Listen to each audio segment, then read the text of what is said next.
Oi, turma, do livro Pais Brilhantes, Professores Fascinantes, Augusto Cury. No item 4, bons professores usam a memória como depósito de informações. Professores fascinantes usam-na como suporte da arte de pensar.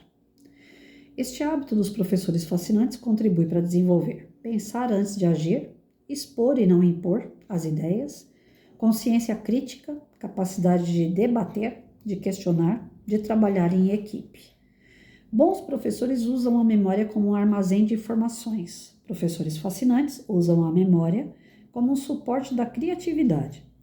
Bons professores cumprem o conteúdo programático das aulas. Professores fascinantes também cumprem o conteúdo programático, mas seu objetivo fundamental é ensinar os alunos a serem pensadores e não repetidores de informação. A educação clássica transformou a memória humana num banco de dados. A memória não tem essa função. Como disse, grande parte das informações que recebemos nunca será recordada. Ocupamos um espaço precioso na memória com informações pouco úteis e até inúteis. Os professores e os psicólogos juram que existe lembrança, mas, como já dissemos, este é um dos grandes pilares falsos em que se apoiam a psicologia e as ciências da educação. Não existe lembrança pura do passado, mas reconstrução do passado com micro ou macro diferenças. Quantos pensamentos nós produzimos ontem? Milhares. De quantos conseguimos nos lembrar com a cadeia exata de verbos, substantivos, adjetivos? Talvez de nenhum. No entanto, se procurarmos recordar as pessoas, os ambientes e as circunstâncias com as quais nos relacionamos, reconstruiremos milhares de outros pensamentos, não exatamente os mesmos que pensamos ontem. Concluímos que o objetivo da memória não é dar suporte para a lembrança, mas para a reconstrução criativa do passado. Só existe lembrança pura das informações destituídas de experiências sociais e emocionais, ou seja, das informações lógicas, como os números. Mesmo assim, o resgate dessas lembranças envolve emoções sutis subjacentes. Por isso, em alguns momentos, temos maior ou menor habilidade para resolver cálculos matemáticos. A memória clama para que o ser humano seja criativo, mas a educação clássica clama para que ele seja repetitivo. A memória não é um banco de dados, nem nossa capacidade de pensar é uma máquina de repetir informações, como as pobres máquinas dos computadores. A memória dos computadores é escrava de estímulos programados. A memória humana é um canteiro de informações e experiências para que cada um de nós produza um fantástico mundo de ideias. Um membro da tribo africana tem o mesmo potencial intelectual de um cientista de Harvard. Muitos consideram que Einstein foi o maior cérebro do século XX, mas como um dos raros cientistas que produziu conhecimento sobre o processo de construção de pensamentos, tenho convicção de que um membro das tribos indígenas do Amazonas tem o mesmo potencial intelectual de Einstein. Todos possuímos um corpo de fenômenos que, em milésimos de segundo, lê os campos da memória e produz o espetáculo dos pensamentos. Só não produzimos grandes ideias, pensamentos inusitados, criações surpreendentes porque engessamos a arte de pensar. Durante os 2 primeiros anos do ensino médio, eu tive apenas 2 cadernos e quase nada escrito neles. Era difícil me adaptar a uma educação que não provocava minha inteligência. Alguns, naquela época, vendo meu aparente desinteresse, achavam que eu não seria nada na vida. Mas dentro de mim havia uma explosão de ideias. Pensar era uma aventura que me encantava. Hoje tenho mais de 5.000 páginas escritas e a minoria está publicada. Meus livros são estudados por cientistas e lidos por centenas de milhares de pessoas em todo o mundo. No entanto, estou convicto de que não tenho uma inteligência privilegiada. Todos temos uma mente especial. Aonde chegamos depende do quanto libertamos a arte de pensar. Abrindo as janelas da inteligência. As provas escolares que estimulam os alunos a repetir informações, além de pouco úteis, são frequentemente prejudiciais, pois engessam a inteligência. As provas deveriam ser abertas, promover a criatividade estimular o desenvolvimento do livre pensamento, cultivar o raciocínio esquemático, expandir a capacidade de argumentação dos alunos. Os testes e as perguntas fechadas deveriam ser evitados ou pouco usados como provas escolares. Nas provas, deveria ser valorizado qualquer raciocínio esquemático, qualquer ideia organizada, mesmo que estivessem completamente errados em relação à matéria dada. É possível dar nota máxima para um raciocínio brilhante, baseado em dados errados. Isso valoriza pensadores. A exigência de detalhes só deveria ser solicitada aos especialistas da universidade e não no ensino fundamental e médio. Em meu livro, Revolucione Sua Qualidade de Vida, falo sobre a memória de uso contínuo ou memória consciente, MOOC, e a memória existencial ou inconsciente, ME. A grande maioria das informações, talvez de 90% que registramos no MOOC, nunca será recordada. Elas vão para a periferia da memória, para a ME, e serão reeditadas, substituídas ou transferidas para arquivos pouco acessados nos porões do inconsciente. As informações mais úteis são aquelas transformadas em conhecimento e que, por sua vez, são transformadas em experiências na MOOC. Quando tratar da escola dos seus sonhos, indicarei ferramentas para estimular a arte de pensar. No passado, o conhecimento dobrava em 2 ou 3 séculos. Atualmente, o conhecimento dobra a cada 5 anos. No entanto, onde estão os pensadores? Estamos assistindo ao fim dos pensadores nas escolas, nas universidades e até nos cursos de pós-graduação. Multiplicamos o conhecimento, mas não os homens que pensam. Os alunos que vão mal nas provas hoje poderão se tornar excelentes cientistas, executivos e profissionais no futuro. Basta que os estimulemos. Estimule seus alunos a abrir as janelas da mente, a ter ousadia para pensar, questionar, debater, romper paradigmas. Este é um excelente hábito. Professores fascinantes formam pensadores que são autores da sua história. Então, assim, no passado, gente, a gente falou isso já em um outro vídeo. No passado, os professores não tinham problema de derrubar na gente o conteúdo, né? Porque eles pegavam um livro didático, Babebe Bobu, a gente via Babebe Bobu ali o mês inteiro, depois era Cacocuia, Dada de Dodu, seguia aquela sequência do livro didático, né? Não tinha para onde correr. A alfabetização era daquele jeito ali. O aluno ficava fazendo exercício de fixação, errava ortografia, escrevia 50 linhas com a palavra lá da ortografia que ele errou. Nós tínhamos assim exercícios repetitivos que faziam a gente decorar. Então a nossa cabeça era aberta e despejada para dentro dela todo o conhecimento que o professor queria que a gente aprendesse. O aluno que tinha uma boa memória, que conseguia reter, decorar aquelas novas lições, ele ia bem. O aluno que tem o pote cheio, porque é criativo, porque é acelerado, porque hoje tem, né, TDAH, porque tem alguma síndrome. O aluno que tinha qualquer tipo de uma disfunção, vamos dizer assim, e que ele não conseguia se concentrar, que ele não conseguia decorar, aquele aluno era taxado de aluno incapaz. E geralmente os criativos é que deram um salto de conhecimento na humanidade. Os criativos, os TDAH, aqueles que são mais acelerados, aqueles que não conseguem ficar sentado, que não conseguem ficar só ouvindo, são alunos que são bem desenvolvidos, são pessoas bem desenvolvidas. E elas conseguem desenvolver prodígios. Isaac Newton, né? Todos esses aí que criaram luz, que criaram teto solar, luz solar, né?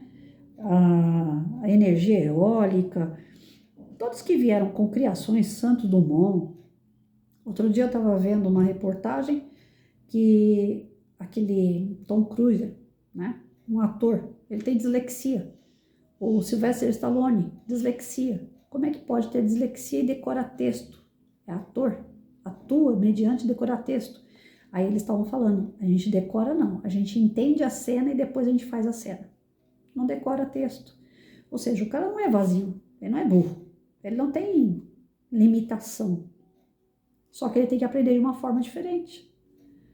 Então, no passado, tinha essas pessoas com problemas, só que eles eram retidos, a retenção era altíssima. O professor não avaliava de uma outra forma, avaliava apenas aquilo. 10 questões, tirava 5 para a prova e você tinha que saber responder aquelas 5. Você tinha que decorar 10 questões para 5 cair na prova. Os professores estavam errados lá atrás? Não. É o conhecimento da época, é a forma que eles aprenderam também para ensinar. Mas as coisas mudam, as pessoas estudam, as pessoas acabam descobrindo outras formas. Aí veio uma outra forma dentro do ensino chamada construtivismo. Não pode ser nem tanto ao céu, nem tanto à terra, gente. Então, o construtivismo ele veio para ser o extremo do tradicional. O tradicional é baba, é bibobu, exercício de fixação e aquela coisa toda do decoreba. O construtivismo, o que o aluno quer aprender, quando ele quer aprender, como ele quer aprender. Eu não posso dar na mão do aluno a responsabilidade da diretriz da vida escolar dele. Porque se eu esperar daquele Joãozinho que vem para a escola para dormir, o que ele quer e como ele quer aprender, ele não vai aprender, porque ele não tem maturidade para me passar de como ele aprenderia melhor. É importante você conhecer seu aluno. Eu volto a repetir isso. É importante investigar a vida do aluno todinha. Se o aluno gosta de jogar bola, você pode pegar ele pelo jogo, para ele poder aprender problemas, para ele aprender textos, interpretação de texto, voltado para o jogo, com aquele tema. Você não vai tirar ele daquilo que ele gosta, você vai trazer o que ele gosta para a sala de aula. Aquele que é mais criativo, aquele que gosta de desenhar, de colar, de recortar, você tem que desenvolver as potencialidades, a competência, a habilidade dele ainda mais diante da arte. Mas isso não impede que a arte seja trazida para português, para matemática, para história, para geografia, contextualizando aquela arte que ele gosta. Então, dessa forma, você faz o aluno pensar, trazer ele para a reflexão daquilo que ele está aprendendo. E não mais só ficar sentado esperando receber. Porque é muito cômodo para o aluno também. Vou esperar das 10 questões, a professora vai dar 10 questões, eu vou estudar as 10, depois eu tenho que fazer 5 na prova. Ele fica ali naquela latinha. Por isso que antigamente falava formando o aluno, porque se a forma for quadrada, o aluno sai quadrado. Se a forma for redonda, ele sai redondo. Formar significa fazer igualzinho aquilo que o professor deseja. Tem que sair igual a forma. Senão não é formado. E nós não somos assim. Ser humano não é para ser formado. Ser humano é para se desenvolver, prosperar, é para se capacitar, é para desenvolver suas habilidades. E cada um tem um jeito, tem uma forma. Então, mas e aí, Patrícia? E na sala de aula, o que a gente faz? Então, não é construtivismo, não é tradicional, o que é? Eu trabalhei com a prática pedagógica vivencionista. Depois vocês pesquisem o que é isso. Tem, só que ninguém fala pra gente, mas tem. Eu trabalhava a prática sem saber o que era. Depois, um dia, fuçando na internet, eu coloquei lá. Alguém me perguntou na escola qual era a minha prática pedagógica e eu não soube responder. Falei, eu não sou construtivismo e nem tradicional. Eu faço um pouco de cada coisa.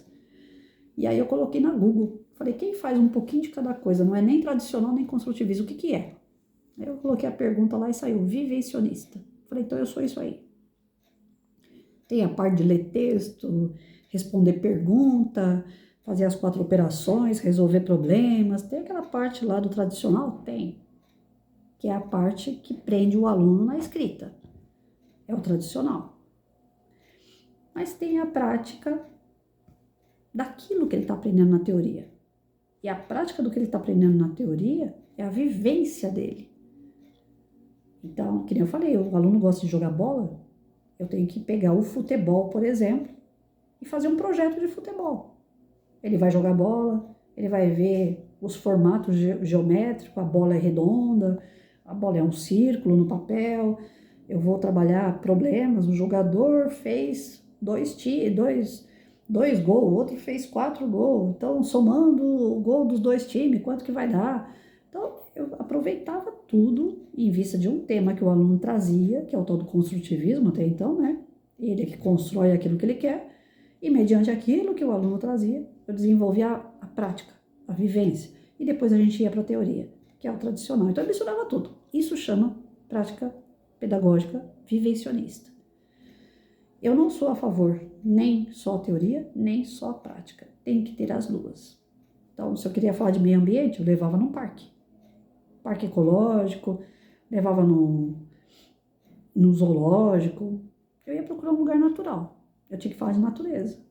Não adiantava nada eu falar de água sem mostrar água. Então, é assim, fazer o aluno pensar a respeito daquilo que ele está aprendendo. Principalmente colocando para ele que futuramente ele vai trabalhar com aquilo. Então, ele precisa hoje entender porque no futuro vai ser cobrado dele. Não aquela coisa assim, você está fazendo por causa de uma prova.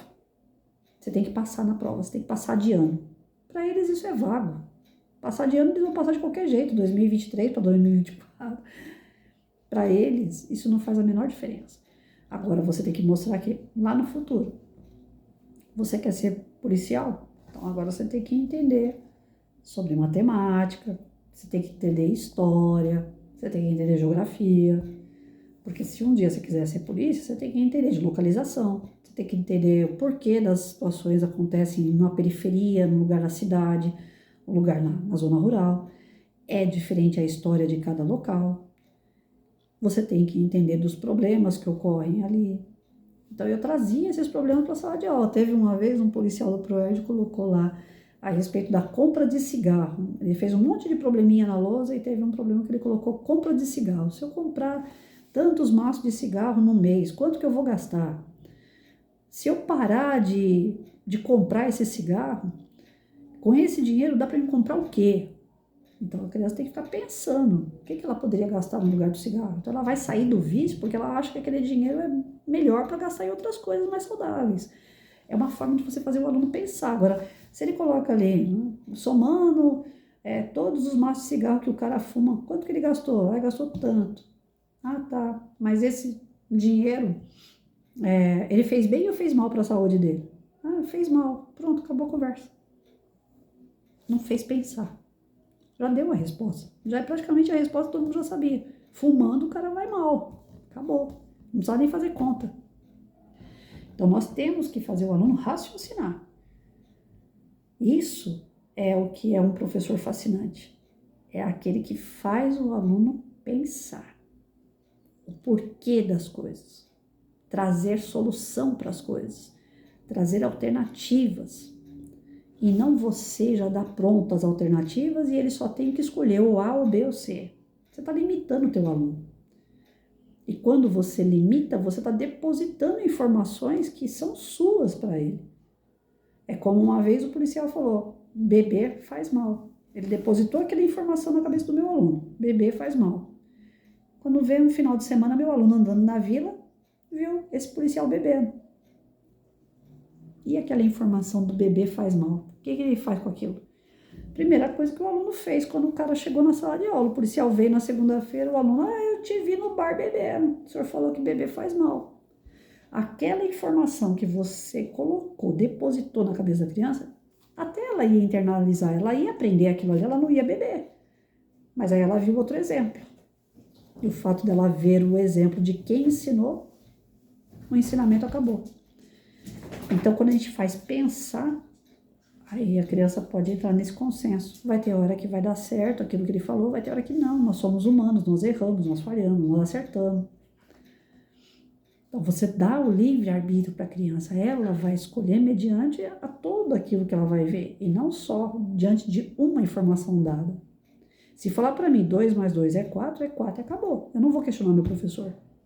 Agora, se ele falar para mim assim, 2 mais 2 é 4 mesmo, eu não vou ter que ficar pensando. Se 2 mais 2 é 4, eu vou ter que fazer conta, eu vou ter que procurar a resposta. E os professores antepassados, eles não estavam errados. Era a forma que se dava a educação. Mas isso mudou. Hoje você abre a internet, você abre a televisão, computador, é celular, todos os lugares têm informação. Tá? É difícil para o professor competir com videogame.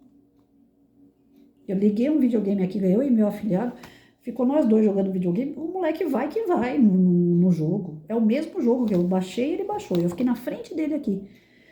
Ele só falava assim, madrinha, aperta esse, ó. Madrinha, aperta esse. Eu olhando pra cara dele, eu falei, mas como é que você sabe que aperta esse aqui?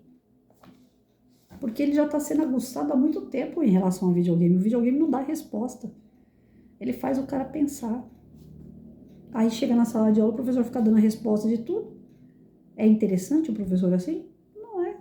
Então a gente está competindo, nós estamos numa era que o professor está competindo com videogame.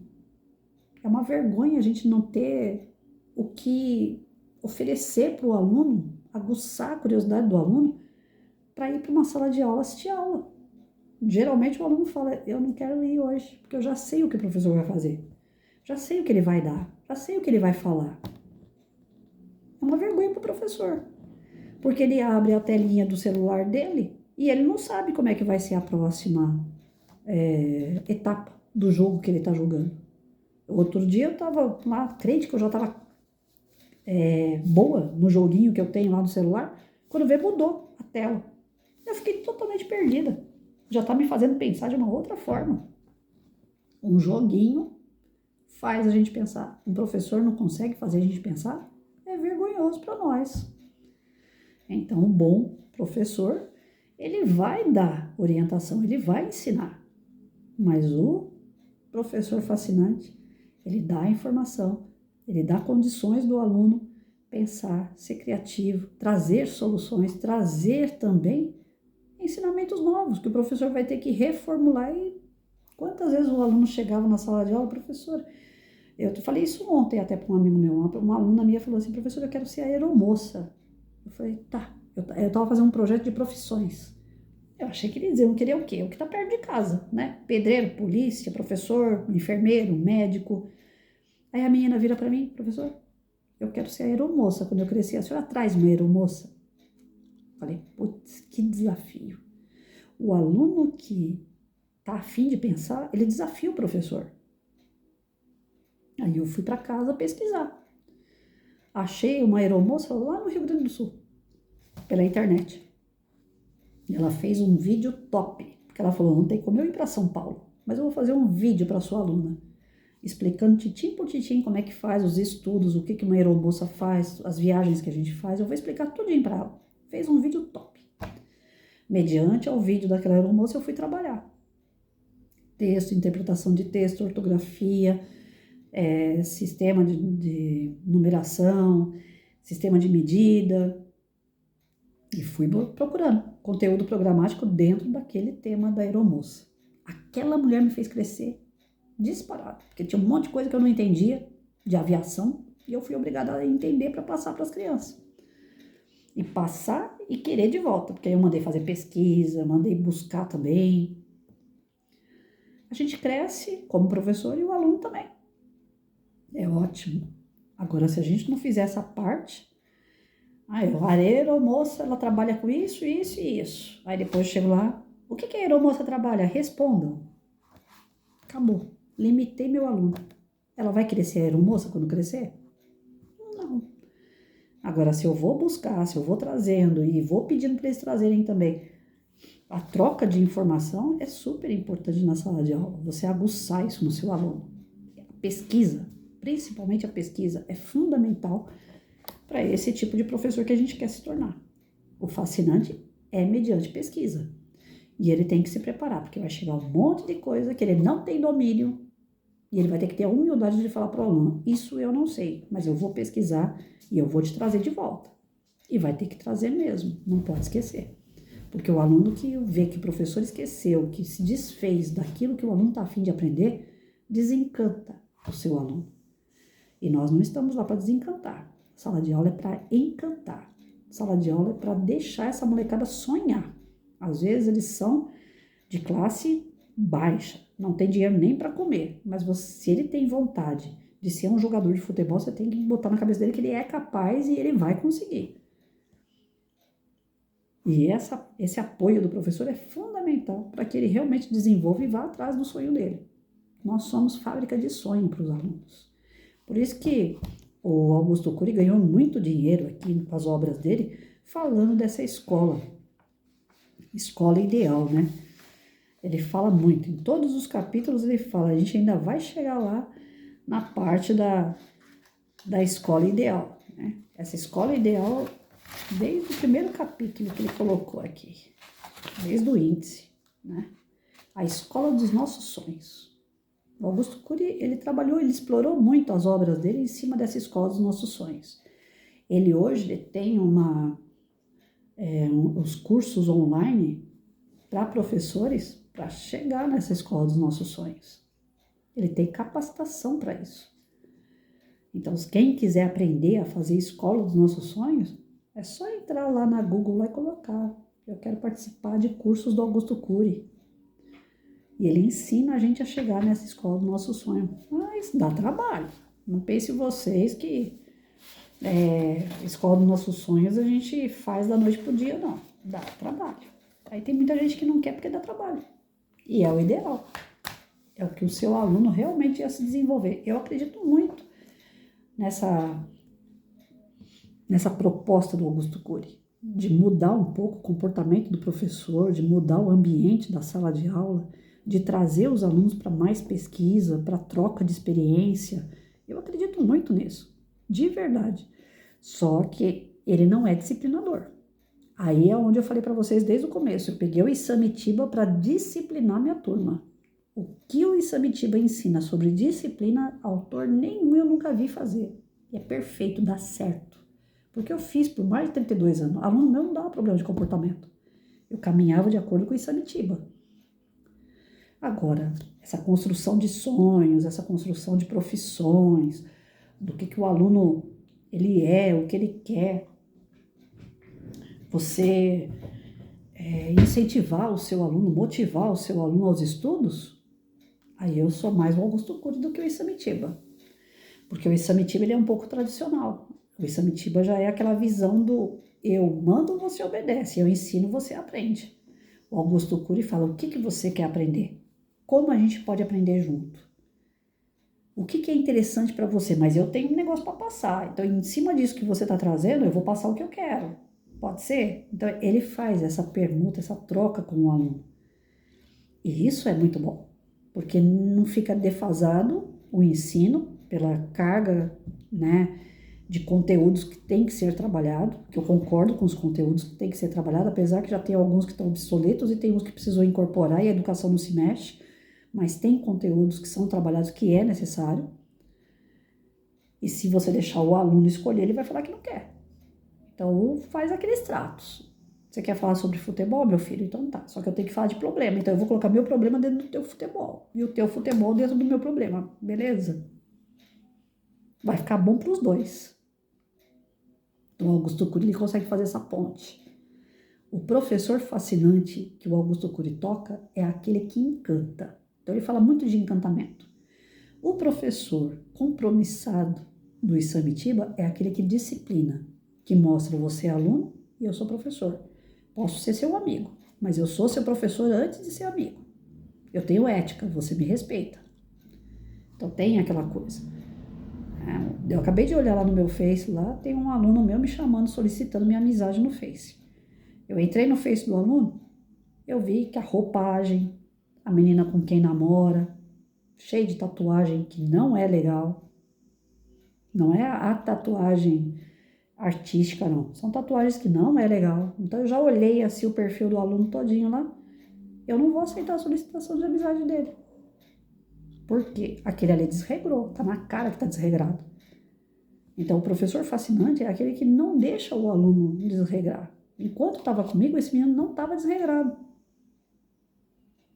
Eu estava vigilante, eu estava cuidando da vida dele em todos os aspectos. Não teve a mãe, foi criado com os irmãos também já vêm com um histórico meio estranho, mas ele tinha tudo para dar certo. E agora, depois de mais de 10 anos, me aparece naquele jeito. Eu não quero, eu não aceito.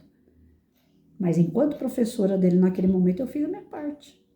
Eu tentei encantar ele o mais que eu podia e fui disciplinadora, como o Isamitiba ensinou.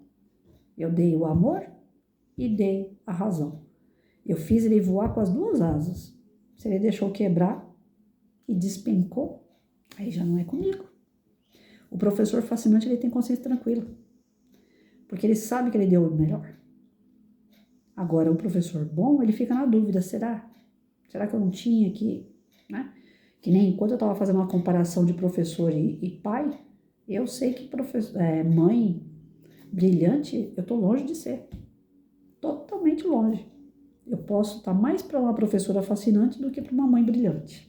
Eu não consegui agir na mesma proporção nos dois cargos que Deus me deu. Faz parte, nós somos seres humanos. Às vezes a gente desempenha melhor uma coisa do que a outra. E assim nós vamos indo. Mas dá trabalho.